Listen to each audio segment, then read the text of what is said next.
Final practice before the first F1 sprint of the 2022 season, and it was George Russell fastest with a time of 1 minute 19.457. A new points allocation for F1 sprint will see the top 8 finishers earn championship points, from 8 down to 1, and the result of the 100-kilometre run will define the grid for Sunday's Grand Prix, so there's everything to play for.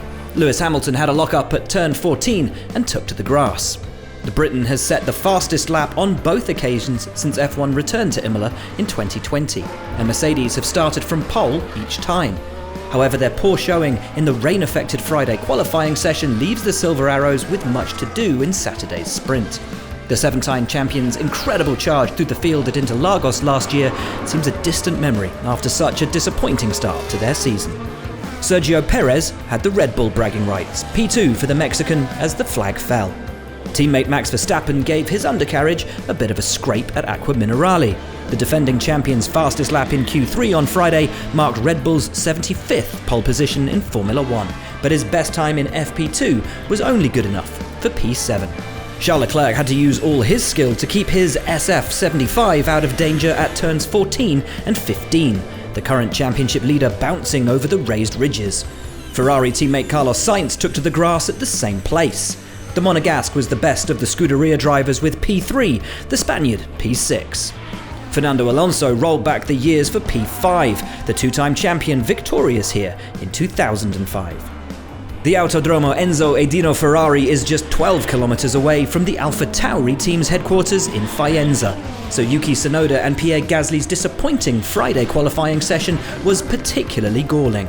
But they made up for that with a solid P8 and P9, the Japanese driver prevailing. Mixed fortunes at Alfa Romeo. Zhou Guanyu put in a decent session with times matching the team's midfield rivals, P10 for the Chinese driver. But Valtteri Bottas spent the entire session watching the track action on TV monitors, as his engineers worked non-stop to fix his problems. Mick Schumacher took a big chunk of chicane curb as he pushed to match his teammates' impressive form. Kevin Magnussen's magnificent P4 in qualifying on Friday was the best performance ever by a Haas driver.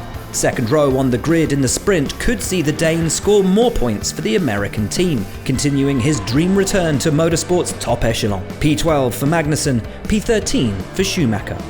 Sebastian Vettel was one of the first drivers to venture out in second practice. The former multiple world champion put in a very respectable qualifying session to bag P9 on the grid for the sprint, which should buoy the Aston Martin team spirits. However, Lance Stroll took the honours in FP2, his P14 one place better than the German. Lando Norris's session was interrupted by a technical issue. Something happened with the brake pedal into turn 2.